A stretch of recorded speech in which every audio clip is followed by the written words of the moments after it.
Vous remarquez pas un petit changement? Mais où est-ce qu'ils sont passés tous ces grains? C'est quand même bizarre, non? Et l'image est quand même beaucoup plus nette. Tellement nette que vous pouvez voir tous les détails de ma barbe. Vous pouvez compter le nombre de poils. Et vivement à la fin du confinement que je puisse enfin me raser. Mesdames et messieurs, après avoir lu vos commentaires et après avoir beaucoup réfléchi, j'ai décidé d'enfin m'acheter une nouvelle caméra. Le Panasonic Lumix GH5. Je vais bientôt atteindre le 1 million d'abonnés. Il était peut-être temps d'avoir une vraie caméra avec une vraie qualité de youtubeur. Elle m'a été conseillée par Neoxy. Il était super sympa, il a répondu à beaucoup de mes questions et merci beaucoup Neoxy. C'est un vrai influenceur lui. Parce qu'il m'a beaucoup influencé et finalement j'ai craqué, j'ai acheté la caméra.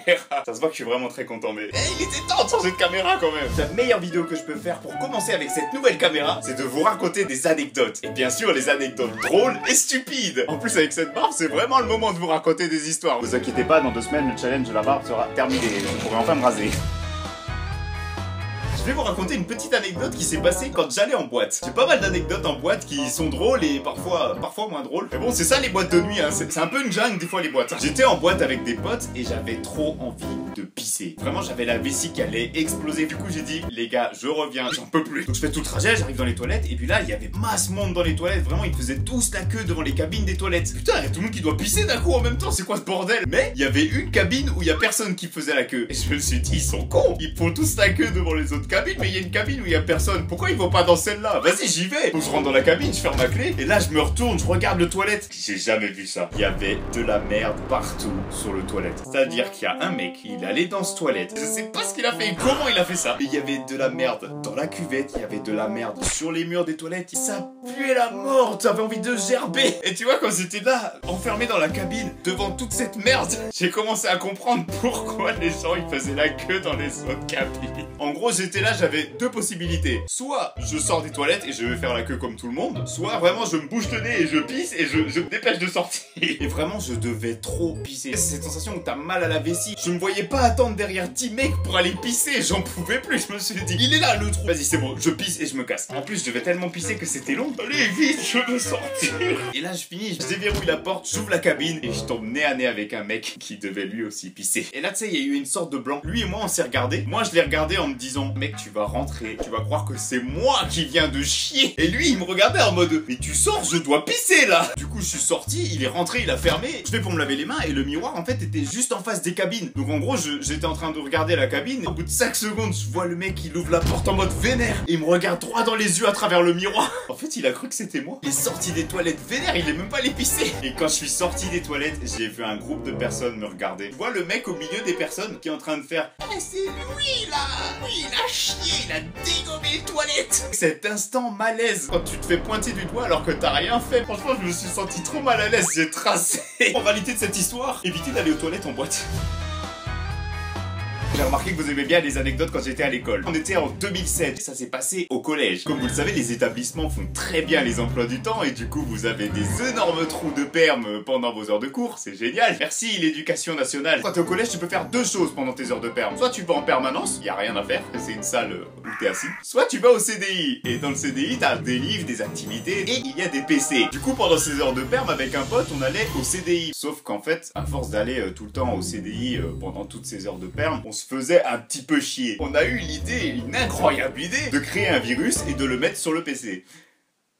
Oui. Faut savoir qu'à cette époque, on était encore sur Windows XP. On n'était pas en gigaoctet de RAM, on était en mégaoctet de RAM. Là, t'es avec tes petits 8, 16 gigas de RAM, tu te sens puissant. À l'époque, t'avais 1 giga de RAM, t'étais waouh, oh putain, ça va trop vite. Et sur ces PC, il y avait 500 mégas de RAM. En gros, c'était hyper lent. Et la seule activité que tu pouvais faire sur ce PC, c'était aller sur Internet Explorer. C'était le seul truc que tu pouvais faire sur le PC. Vous allez comprendre comment on a fait pour piéger des gens au CDI. On avait développé tout un plan stratégique qui marchait parfaitement. Faut savoir que ces PC, ils étaient sous mot de passe. Tu devais demander à la dame du CDI pour aller sur l'ordi et c'est elle qui allait mettre le mot de passe manuellement. Elle contrôlait vraiment qui allait sur les PC. Toujours, on avait 12 ans, on se croyait en mission. Je vais faire une mission secrète, c'est trop bien. J'allais voir la dame du CDI, je lui disais, madame, est-ce que je peux aller sur l'ordi? Oui Alexandre, je vais te mettre le mot de passe. Elle me mettait le mot de passe du PC et une fois qu'elle mettait le mot de passe, elle partait, elle te disait, voilà, tu fais pas de conneries. Bien sûr que non madame, je suis un élève exemplaire. Dès qu'on avait accès au PC, c'était fini. Je pensais vite à bloc-notes, j'écrivais start, goto start. En vrai, c'est même pas un virus, c'est un truc éclaté. On enregistre ça en .bat, ça te crée un batch bloc-notes qui va exécuter des commandes. Le programme il s'appelle start, il va lancer start, start qui correspond à l'invite de commande Windows. Et ensuite il va go to start, donc il va retourner au début, il va relancer le programme, donc il va relancer un start, une boucle, il s'arrête jamais, il fait la même chose tout le temps en boucle. Le virus il s'appelait Internet Explorer.bat.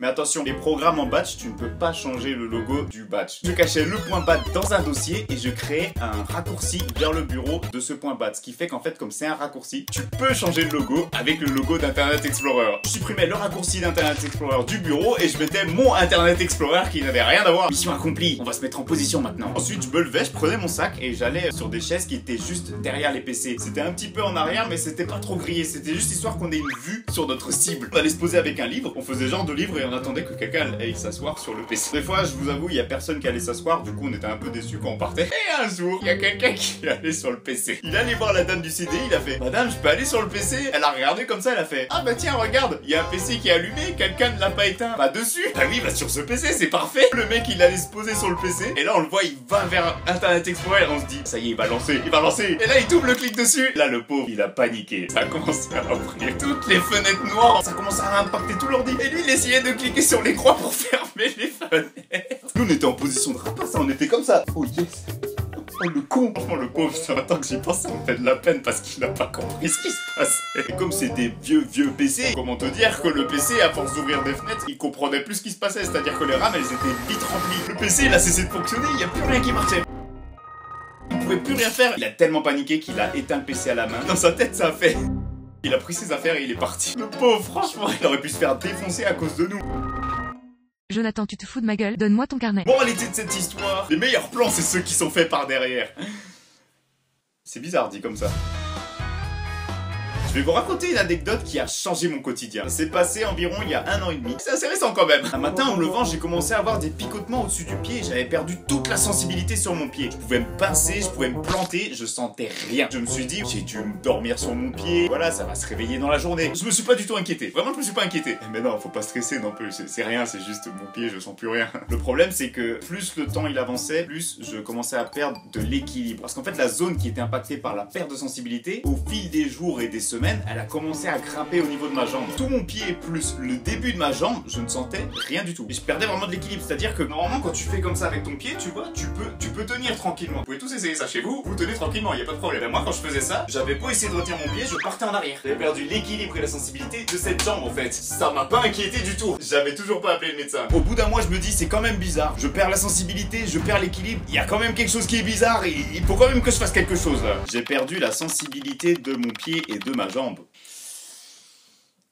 Ne faites jamais ça. Donc j'ai commencé à regarder, je suis tombé sur les forums Doctissimo, tout ça, voilà, vous connaissez. Et là j'ai commencé à voir des mecs qui expliquaient exactement les mêmes problèmes que moi. Ouais, j'ai perdu la sensibilité de mon pied, perdu l'équilibre, tout ça, ouais. Et du coup il y a un mec qui a répondu: je crois que t'as une maladie neurologique.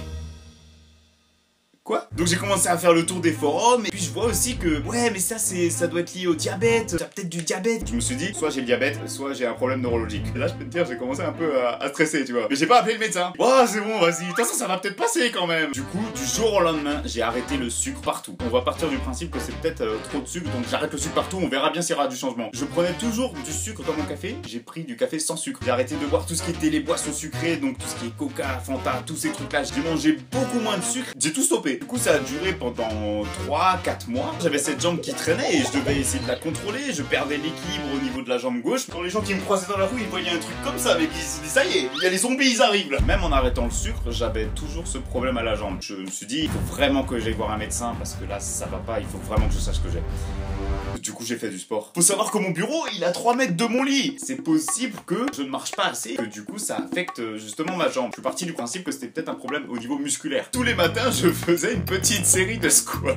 T'as peut-être un peu musclé la jambe et du coup ça va me soigner tout ça. J'ai fait ça pendant plusieurs jours et en fait au bout de 2 semaines, pendant que j'étais en train de faire une série de squats, j'ai eu un méga coup de jus qui est parti du haut de la jambe et qui allait jusqu'au bout de mon pied. Et je l'ai senti, ça m'a fait vraiment mal. Et en fait 2 jours après, j'avais plus rien. Je ressentais la sensibilité sur ma jambe. L'équilibre, ça a mis un petit peu plus de temps, mais j'ai commencé à reprendre petit à petit l'équilibre. Et en fait, depuis le début, j'avais mal cherché, je m'étais juste coincé un nerf.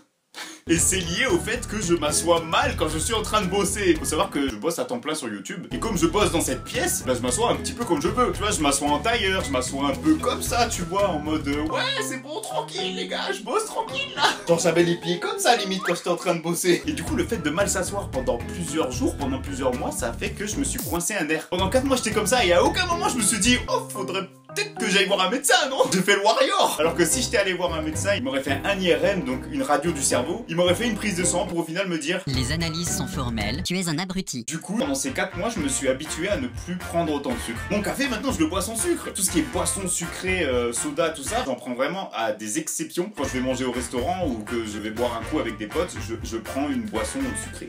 C'est mon petit plaisir, tu vois, personnel. Moralité de cette histoire, allez voir un médecin quand vous avez un problème. Et n'allez pas sur les forums voir les conneries que vous pouvez voir parce que ça ne correspondra pas forcément à ce que vous avez. Bon, mesdames et messieurs, c'est la fin de cette vidéo. Je suis très content d'avoir fait cette vidéo et en plus avec cette nouvelle caméra, vraiment, je vous jure, je suis trop content. En plus, je peux faire des zooms là comme ça, regarde. Waouh, c'est génial. Oh, c'est fou. En tout cas, prenez soin de vous, ne vous inquiétez pas, cette barbe va bientôt disparaître. Encore 2 semaines à tenir. Vous savez que je suis arrivé à un point où je dois me coiffer la barbe. C'est quand même grave. En tout cas, merci à tous d'avoir regardé cette vidéo et puis moi, je vous dis à la semaine prochaine.